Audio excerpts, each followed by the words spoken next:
July 14th, 1456. Belgrade Fortress. The summer heat presses against stone walls while church bells mark the hours in a city that may not see autumn. Below the fortress, the Danube runs dark with the shadows of 200 Ottoman galleys, their oars cutting rhythm into water that reflects the smoke of siege camps stretching beyond the horizon. 70,000 men wait with cannons that can break mountains. But this is not the story of a conquest. Then the bells stop ringing, and something else begins. This is the story of how 3,000 desperate defenders turned the tide against an empire that had never known defeat, and why church bells across the world still ring at noon to remember what happened next. To understand how the impossible became inevitable, you need to know that Sultan Mehmed the Second had already done what no one thought could be done.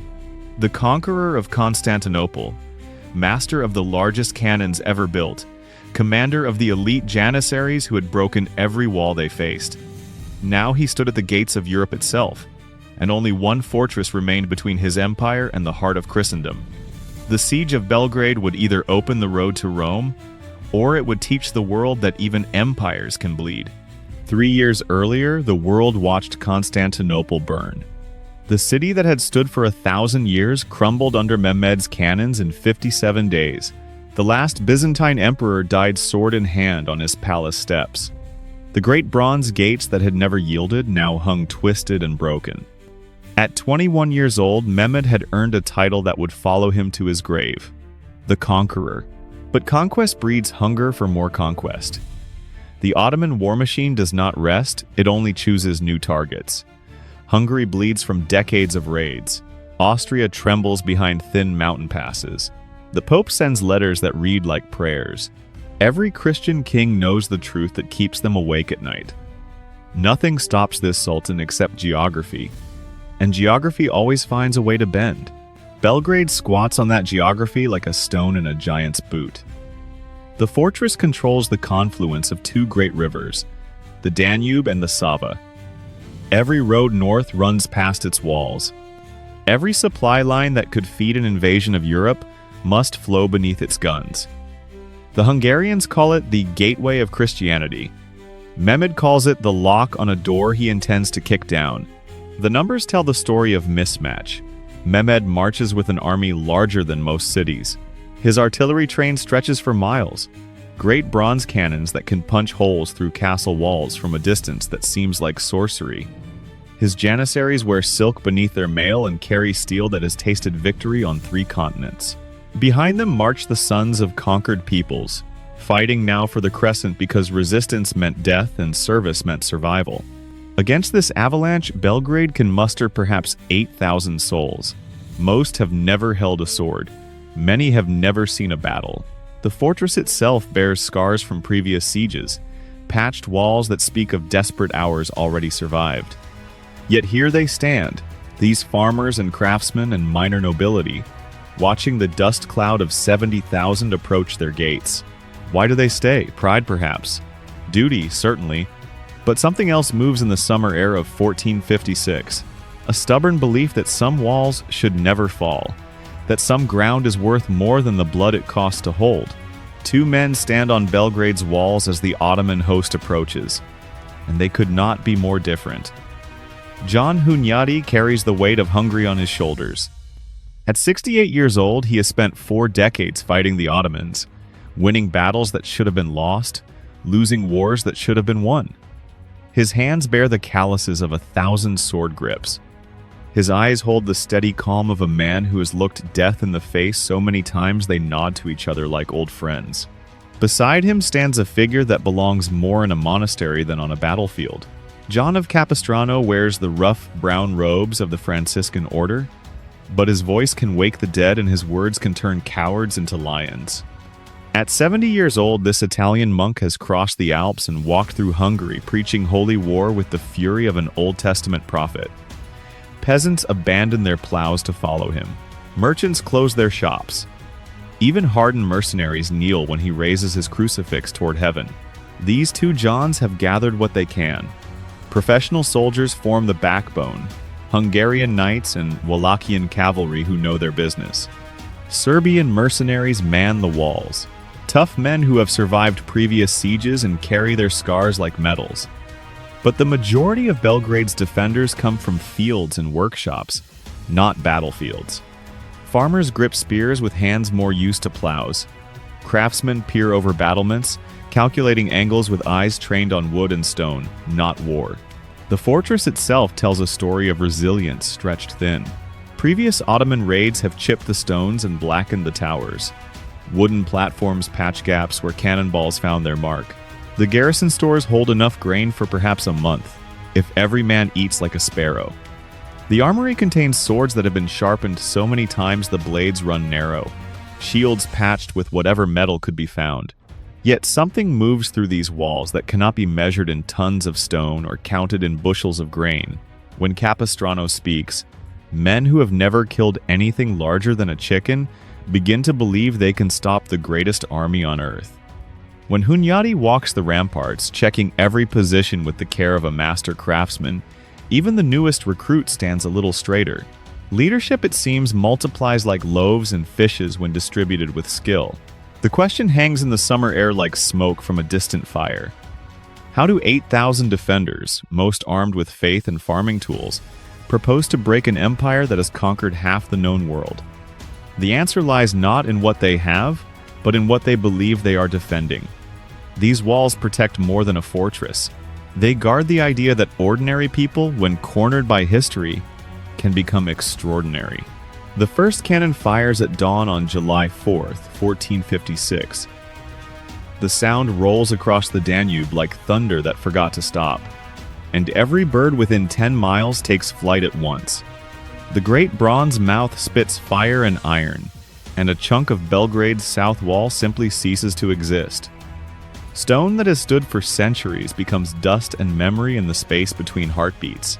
Then the second cannon speaks, then the third. Within an hour, the Ottoman artillery has found its rhythm, a percussion section from hell that pounds the fortress walls with mathematical precision. Mehmed's engineers have positioned their guns with the care of surgeons, each battery aimed at a specific weakness, each shot calculated to bring the walls one step closer to collapse. But the cannons are only part of the stranglehold tightening around Belgrade. Ottoman galleys control the Danube, their bronze prows cutting through the muddy water like shark fins. No supply boat can reach the fortress. No messenger can slip through the cordon. The defenders watch their lifeline to the outside world disappear behind a wall of Turkish sails and Janissary steel. The siege engines roll forward with the patience of executioners. Massive towers on wheels lumber toward the walls, their wooden sides armored with iron plates and wet hides. Sappers begin their underground work, digging tunnels that will collapse entire sections of the fortress when packed with gunpowder and set alight. Above ground, Ottoman archers rain arrows on the battlements, forcing the defenders to keep their heads down while the real work of destruction continues. Days blur into a nightmare of noise and falling stone. The defenders learn to sleep between cannonball impacts, to eat meals that taste of dust and smoke, to measure time not in hours but in the rhythm of Ottoman bombardment. Dawn brings the great guns back to life. Noon sees the arrows falling like deadly rain. Evening counts the new gaps in walls that seemed solid at sunrise. Supply becomes the enemy that fights beside the Ottomans. The grain stores shrink with each passing meal. Water must be rationed when the wells run low. Ammunition disappears faster than it can be counted. Every crossbow bolt and cannonball precious beyond gold. Men begin to eye each other with the hollow stare of those who know the mathematics of siege warfare. 8,000 mouths. 1 month of food. 70,000 enemies with all the time in the world. Yet still the walls hold. Hunyadi's engineers work through the night, shoring up damaged sections with timber and stone, building new platforms where the old ones have been smashed. Capistrano moves among the men like a walking miracle, his voice cutting through the cannon thunder, reminding them that they fight for more than their own lives. But the Ottoman noose grows tighter with each passing day. The great guns find their mark more often.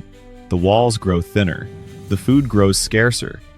And everyone inside Belgrade begins to understand a truth as hard as the stones beneath their feet. This siege will not end in negotiation or mercy. It will end when the last wall falls or the last defender dies. On July 14th, the Danube runs red, but not with blood. It runs red with the reflected flames of burning Ottoman galleys, and the sight changes everything. For 10 days, the Turkish fleet has ruled the river like a floating wall of death.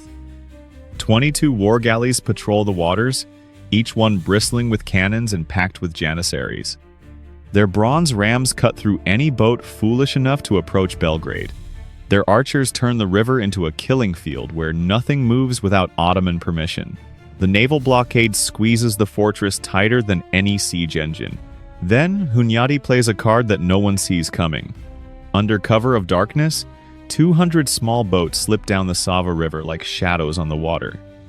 These are not warships built for glory. They are fishing boats and river barges, merchant vessels and cargo haulers, crewed by men who know every shallow and current between here and Budapest. Peasants and townsmen grip the oars, their hands more familiar with nets than swords, but their eyes burn with the same fire that drives their leaders. The Ottoman admiral expects attacks to come from downstream, where any relief force would naturally approach. He positions his strongest ships to guard that approach, their cannons trained on the empty water. But Hunyadi's flotilla strikes from the opposite direction, emerging from the Sava like a swarm of angry hornets. What follows breaks every rule of naval warfare. The small boats should scatter before the Ottoman guns like leaves before a hurricane. Instead, they converge on the enemy galleys with the fury of desperation. Fishing nets become weapons, tangling the oars of war galleys until they spin helplessly in the current. Merchant boats ram the Turkish vessels, their crews leaping aboard with axes and farming tools, turning deck fighting into the kind of brawl that favors rage over training. Fire spreads faster than panic. The summer has been dry, and wooden ships burn like kindling once the flames take hold. Ottoman galleys that have terrorized the Danube for weeks become floating pyres, their crews diving into the muddy water to escape the heat. The careful formations of the Turkish fleet dissolve into chaos as captains try to maneuver burning ships away from their neighbors. By dawn, the Ottoman naval blockade has become driftwood in memory. Smoking wreckage floats past Belgrade's walls like a funeral procession in reverse. The Danube runs open for the first time in 2 weeks, and supply boats begin to reach the fortress before the sun climbs above the trees. The psychological impact hits harder than any cannonball. Inside Belgrade, men who have rationed every grain of wheat suddenly see boats loaded with food and ammunition. Outside the walls, Ottoman soldiers who believed their victory was inevitable watch their navy burn and begin to whisper about omens in the favor of God. Mehmed receives the news like a slap across his royal face. The Sultan who conquered Constantinople has lost control of a river to peasants in fishing boats. The siege that should have ended in days now faces the prospect of weeks or months. And for the first time since the bombardment began, the defenders of Belgrade allow themselves to believe that miracles still happen to those bold enough to attempt them. The cannons do not forgive the loss of the fleet. If anything, they grow angrier, their bronze throats spitting iron and fury with renewed violence. Mehmed doubles the bombardment, adding night firing to the daily thunder. Now Belgrade's walls endure punishment around the clock, a percussion that never stops, never rests, never shows mercy. Stone by stone, the fortress begins to surrender. The south wall, already weakened by days of pounding, develops cracks that spread like spider webs through the ancient masonry. The eastern tower leans at an angle that defies gravity but cannot defy it forever. Gaps appear where solid barriers stood at sunrise, and by evening those gaps have become gaping wounds that bleed rubble into the courtyards below. But the defenders adapt with the stubborn creativity of desperate men. Where walls fall, they build new ones from the rubble. Where towers collapse, they create firing positions from the ruins. Hunyadi's engineers work like ants rebuilding their hill, every destroyed rampart becoming the foundation for something different but equally deadly. They discover that broken stone makes better cover than perfect walls, that irregular barriers confuse attacking forces more than straight lines. The heat becomes another enemy. July in the Danube Valley turns the air thick as soup, and men working in armor begin to collapse from exhaustion before the Ottomans can kill them. Water becomes precious beyond gold. The defenders learn to work in shifts, sleeping through the hottest part of the day when possible, laboring through the cooler hours of dawn and dusk when the sun shows mercy. Then the weather turns. On July 20th, storm clouds gather over the river valley like an invading army of their own. The sky darkens to the color of old bronze, and the air grows heavy with the promise of violence. When the rain comes, it falls not in drops but in sheets, turning the dust of weeks into ankle-deep mud within minutes. The Ottoman bombardment falters for the first time since the siege began. Wet gunpowder refuses to light properly. Cannon wheels sink into ground that has become a swamp. Supply wagons bog down on roads that were solid stone yesterday but have become rivers of mud today. The great siege engines that rolled forward with such terrible purpose now sit helpless, their wooden wheels spinning uselessly in the mire. Inside Belgrade, the rain brings both relief and new challenges. The dust that has choked every breath finally settles. The heat that has baked men inside their armor gives way to blessed coolness. But the same mud that stops Ottoman cannon also makes movement within the fortress treacherous. Defenders slip and slide along ramparts that have become skating rinks of wet stone and clay. The storm lasts 3 days, long enough to give the defenders time to strengthen their positions, to move supplies without constant bombardment, to sleep without the thunder of cannon fire marking every hour. When the skies clear and the Ottoman guns resume their work, they find that Belgrade has grown new teeth during the respite, that broken walls have been replaced by barriers even more formidable than before. July 21st, 1456. The cannons fall silent at dawn, and in that sudden quiet, every defender knows what comes next. After 3 weeks of bombardment, Mehmed has grown tired of waiting for walls to crumble. Now he will send his finest killers to finish what gunpowder started. The Janissaries form their ranks in the pale morning light like a forest of steel and silk. These are not the conscripted peasants or mercenary rabble that fill out most armies. These are the Sultan's household troops, taken as boys from Christian families and forged into weapons of empire. They wear white felt caps marked with silver crescents. Their robes gleam with thread of gold. Their curved swords have drunk victory from the walls of Byzantium to the gates of Vienna. First comes the sound. 10,000 voices rise in unison, chanting verses from the Quran that speak of paradise awaiting the faithful and hellfire consuming the infidel. The words roll across the battlefield like thunder made of human breath, and even men who cannot understand Arabic feel their bones vibrate with the power of absolute conviction. Then come the drums. Ottoman kettle drums the size of wagon wheels, beaten by men whose arms move like machines, whose rhythm drives the heartbeat of the empire forward step by measured step. The sound penetrates stone and steel, reaches into the chest of every defender and tries to replace his pulse with the march cadence of conquest. The assault begins with arrows. Janissary archers, the finest in the world, loose their shafts in volleys that darken the morning sky. These are not random shots fired in hope. Each arrow seeks a specific target: a face in an embrasure, a hand on a battlements, a gap in armor that shows for just a moment before closing forever. Belgrade's walls sprout feathered death like some terrible harvest.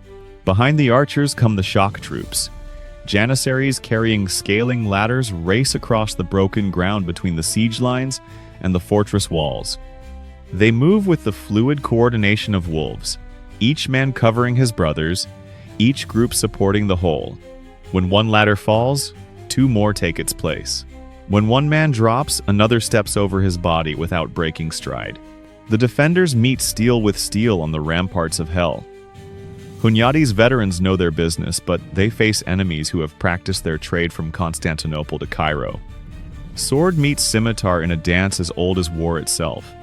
While below, more Janissaries pour through gaps in the outer defenses like water through a broken dam. Hand-to-hand combat fills the courtyards with a chaos that no general can control. Men fight with whatever weapons they can find: swords and axes, hammers and knives, fists and teeth when everything else fails. The neat formations of the morning dissolve into 100 individual battles. each one a matter of life and death measured in heartbeats and inches. Capistrano appears in the thickest fighting like a figure from a fever dream, his brown robes somehow untouched by blood, his voice rising above the clash of weapons to remind his men that they fight for more than their own lives. Where he walks, peasants who should flee instead stand firm. Where his crucifix points, farmers become lions. By noon, the outcome balances on a knife's edge. The Janissaries have breached the outer walls in 3 places. Ottoman banners fly from towers that flew Christian colors at sunrise. But the defenders have not broken, have not run, have not despaired. They fall back to prepared positions, make the enemy pay in blood for every stone, turn retreat into tactical withdrawal. The storm passes as suddenly as it began. Some signal, some calculation known only to Ottoman commanders, pulls the Janissaries back from walls they could have taken with one more push. They withdraw in good order, their discipline intact, their losses counted with professional calm. But they leave behind something they have rarely experienced in 20 years of conquest: doubt. July 22nd dawns gray and breathless, the kind of morning that holds its breath before something terrible happens. The Janissary assault has left both sides bloodied but neither broken. Ottoman engineers work through the night, repositioning their great guns for one final bombardment that will reduce Belgrade's remaining walls to powder. Inside the fortress, Hunyadi counts his dwindling reserves while Capistrano tends to wounds that medicine cannot heal. Then madness takes the shape of inspiration. It begins with a single voice rising from the lower town, where the poorest defenders have made their stand. A baker named Mihajlo, his hand still white with flour from bread he will never finish making, looks out at the Ottoman siege lines and sees something others have missed. The enemy camp sprawls across the valley floor like a canvas city, confident in its size, secure in its strength. But confidence becomes weakness when it forgets to watch its back. Capistrano hears the voice and climbs to where he can see the man who speaks. What he witnesses there changes the course of empires. Mihajlo does not ask for orders or wait for permission. He grabs a cross from the chapel wall, holds it high above his head, and walks toward the main gate. Behind him, other voices join his song, a hymn that has no words but speaks in the language that every human heart understands. The moment that follows belongs to historians and theologians to debate, but witnesses agree on what they saw. Peasants who have cowered behind walls for 3 weeks suddenly surge forward like water breaking through a dam. They carry no battle plan, follow no tactical doctrine, answer to no general's command. They simply move, driven by something deeper than strategy and more powerful than fear. The gate opens. Men pour out of Belgrade like grain from a split sack, and what emerges is not an army in any sense that military manuals would recognize. Farmers run beside priests. Merchants charge alongside soldiers. Women follow their husbands into battle. Children trail behind their fathers. And somewhere in the chaos, Capistrano moves among them like a living banner, his crucifix catching the morning light. The Ottomans see them coming and cannot believe their eyes. Professional soldiers, men who have conquered half the known world, watch a mob of civilians rush toward prepared positions, defended by cannons and disciplined troops. It looks like the most spectacular case of mass self-destruction in military history. Ottoman officers shout orders to prepare for what should be a massacre. But the rules of warfare do not apply to men who believe they fight for something greater than victory. The peasant charge hits the Ottoman lines like a landslide made of human bodies and holy fire. Farming tools become weapons of war. Scythes harvest soldiers instead of grain. Hammers that built houses now break bones. Axes that cut wood split shields and the arms that carry them. The surprise is total. Ottoman soldiers who expected to face a desperate last stand from behind crumbling walls instead find themselves fighting hand-to-hand combat against enemies who should not exist. The careful formations of the siege army dissolve into individual struggles scattered across a mile of battlefield, each one a personal war between empire and faith. Panic spreads faster than wildfire through dry grass. When professional troops see civilians willing to die for their cause, doubt creeps into hearts that have known only confidence. When disciplined soldiers watch farmers fight like lions defending their cubs, the mathematics of military superiority begin to crumble. The Ottoman war machine, built on the premise that superior training and equipment always triumph, discovers exceptions to rules that seemed absolute. Capistrano's voice rises above the chaos, directing not tactics but souls, reminding every man that this day was chosen for them before the world began. Where he points his cross, the charge presses forward. Where he kneels to bless the dying, new fighters step forward to take their place. He has become something more than a priest, less than a general, and exactly what this moment requires. The charge should falter. Logic demands that untrained civilians break against professional soldiers like waves against stone. But logic has abandoned the field at Belgrade, replaced by something that historians will struggle to name and generals will fail to replicate. The impossible is happening, one sword stroke at a time. While Capistrano's peasants tear through the Ottoman camp like holy lightning, John Hunyadi sees the opportunity he has waited 3 weeks to seize. The great guns that have hammered Belgrade's walls day and night now face the wrong direction. Their crews scramble to reposition cannons that were never meant to turn quickly. The artillery park that seemed impregnable an hour ago has become a collection of bronze monuments to Ottoman overconfidence. Hunyadi does not hesitate. At 68 years old, he has learned that battles turn on moments measured in heartbeats, and this heartbeat belongs to him. He gathers every mounted man left in Belgrade, knights who still have horses, sergeants who can find saddles, anyone who remembers how to couch a lance and drive a war horse forward. They number perhaps 300 souls, a pitiful force by any measure except the one that matters. They are cavalry, and cavalry exists to exploit the moment when infantry formations break. The Hungarian knights form their wedge like a spear point aimed at the heart of Ottoman power. These are not the flower of chivalry riding to glory in silk and gold. These are professional killers who have survived 3 weeks of siege warfare. Their armor dented by Turkish steel, their weapons sharp from constant use. They sit their horses with the easy confidence of men who have done this work before and live to practice it again. But Hunyadi sees farther than a simple cavalry charge. While the peasant assault draws Ottoman attention toward the chaos in their camp, he leads his mounted force around the flank of the battlefield toward the artillery positions that have been Belgrade's torment. The great bombards sit in their earthwork fortifications like sleeping giants, surrounded by mountains of gunpowder and iron shot. Their crews work desperately to swing the massive barrels toward new targets, but bronze cannons do not pivot like weather vanes. The charge begins in silence. 300 horses move at a walk, then a trot, then a canter. Their hoofbeats muffled by the chaos of the peasant battle. Ottoman sentries who should be watching for flanking attacks instead stare at the impossible spectacle of farmers routing professional soldiers. By the time they notice the Hungarian cavalry, distance has already become time, and time has become death. Then Hunyadi raises his sword, and silence explodes into thunder. The cavalry charge hits the artillery positions like an avalanche with steel teeth. Horses trained for war crash through earthworks meant to stop infantry. Lances find the gaps between armor plates on men who never expected to fight hand-to-hand. Hungarian steel, forged in the workshops of Buda and sharpened on Ottoman campaigns, begins its grim harvest among the gun crews who have rained death on Belgrade for 20 days. The gunners fight with the desperate courage of men who know they cannot retreat. These are specialists, artillerymen who represent years of training and irreplaceable expertise. But they carry sidearms, not battle weapons, and wear leather aprons, not war harness. When heavy cavalry strikes them in the open, the mathematics of medieval combat reassert themselves with brutal clarity. Fire spreads through the artillery park like a plague of destruction. Overturned braziers ignite gunpowder stores that explode with the voice of angry gods.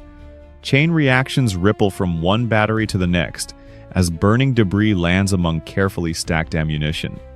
The great guns that have spoken with such authority for 3 weeks now scream as their bronze throats crack from the heat of their own burning supplies. Hunyadi's men work with the systematic thoroughness of craftsmen, destroying the tools of their trade. Spikes driven into touch holes render cannons useless even if the fires spare them.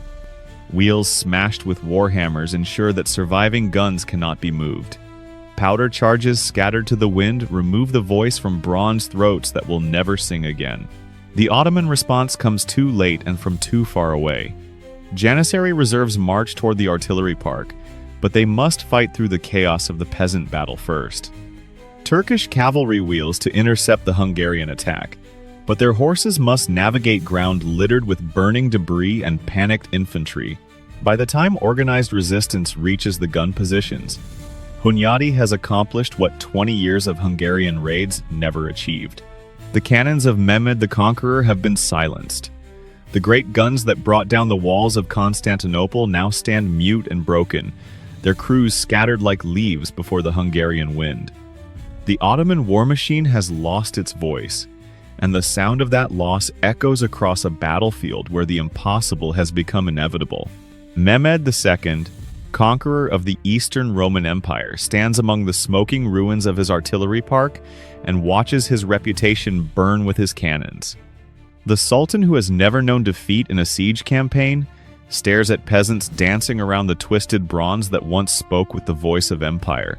His silk pavilion, where maps of Europe await the red ink that will mark new Ottoman conquests, now shelters a man learning the taste of impossible failure. The reports arrive like hammer blows to imperial pride. The great guns are spiked and useless, their crews scattered to the winds. The Janissaries, elite troops who have broken the walls of Byzantium, retreat from farmers armed with scythes and holy fury. The siege lines that stretched across the valley like the coils of a great serpent now writhe in confusion, as Ottoman soldiers ask questions that empires should never hear. If Belgrade cannot fall, what other fortresses might dare to resist? If peasants can rout professional armies, what other peoples might refuse to kneel? The mathematics of siege warfare have collapsed into chaos beyond calculation. Mehmed brought 70,000 men to crush 8,000 defenders, but numbers mean nothing when morale bleeds away like water through a broken cup. His army fragments into its component parts. Anatolian cavalry who speak of bad omens, Serbian auxiliaries who remember their Christian names, Hungarian mercenaries who quietly weigh their options as the battle turns. But the decision that changes history comes not from panic, but from cold calculation. Mehmed may be young, may be proud, may be the heir to conquerors who demanded submission from the world, but he is not a fool. The siege has cost him irreplaceable resources. Artillery that took years to forge now lies in ruins. Specialists who required decades to train have died in a single morning. The army that marched from Constantinople like an unstoppable tide now resembles a force that has learned the meaning of doubt. The order comes at sunset on July 22nd, delivered in the flat voice of a commander who has swallowed pride like poison medicine. The Ottoman army will withdraw, not retreat, the scribes are careful to record, but strategic redeployment to winter quarters. The Sultan needs time to rebuild his guns, retrain his specialists, and decide whether Belgrade represents an anomaly or a warning that the age of easy conquest has ended. The evacuation begins under cover of darkness, but armies the size of cities cannot move in silence. Wagons creak under the weight of wounded men and salvaged equipment. Horses strain against traces made heavy by the debris of shattered confidence. The Ottoman war machine turns its back on Belgrade and begins the long march home, leaving behind more than siege engines and broken dreams. What marches away from Belgrade is not the same force that arrived with such terrible certainty 3 weeks earlier. That army believed in the inevitability of Ottoman victory, in the mathematical certainty that superior numbers and better weapons always triumph over desperate courage. The force that retreats toward Constantinople carries a different lesson written in the smoke of burning cannons and the memory of peasants who refuse to understand their place in the order of empires. Behind the Ottoman rearguard, Belgrade's bells begin to ring. Not the funeral tolls that have marked the passing of each siege day, but something new and wild and full of joy that will echo across Christian Europe like a promise made flesh. The fortress that should have fallen still flies its banners. The walls that should have crumbled still shelter those who dared to believe that some things are worth more than life itself. The impossible has become historical fact. 3,000 knights and 5,000 peasants have broken the army of Mehmed the Conqueror and sent it limping home to lick wounds that will take generations to heal. The victory at Belgrade has rewritten the rules of what small nations can accomplish when cornered by history and blessed by leaders who understand that courage multiplies when shared. Section 10. The Bell That Remembers.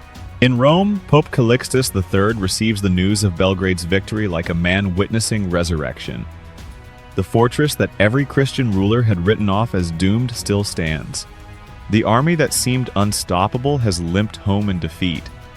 The impossible has happened, and the Holy Father decides that miracles deserve remembrance that outlasts the men who witnessed them.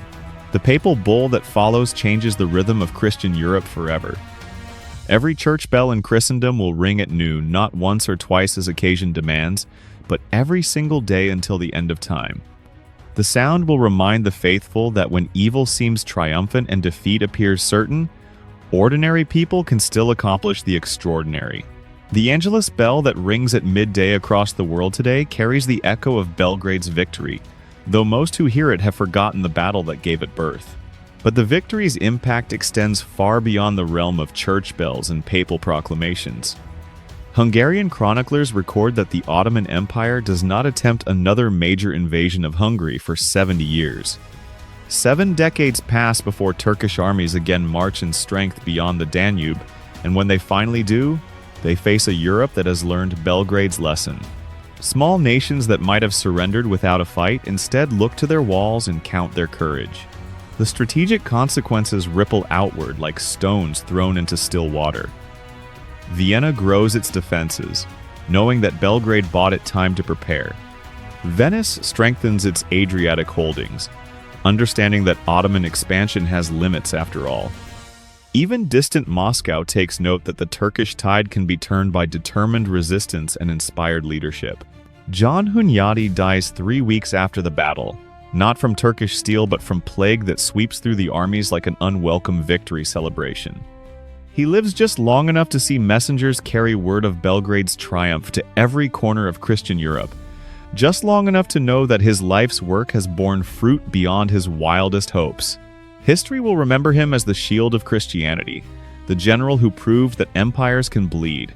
John of Capistrano survives his commander by only months, his 70-year-old body finally succumbing to the exhaustion of leading peasants into battle against professional armies. But before he dies, he sees something that validates every sermon he has ever preached. Common people, given leadership they can trust and cause they can believe in, will perform deeds that military textbooks declare impossible. The church makes him a saint within decades. St. John of Capistrano, patron of military chaplains and proof that faith can move more than mountains. Belgrade itself bears the scars and glory of its resistance for centuries to come. The fortress walls, patched with rubble from Ottoman cannonballs, stand as testament to the price of freedom. The city grows around those walls, each generation adding stones to the foundation that their ancestors defended with their lives.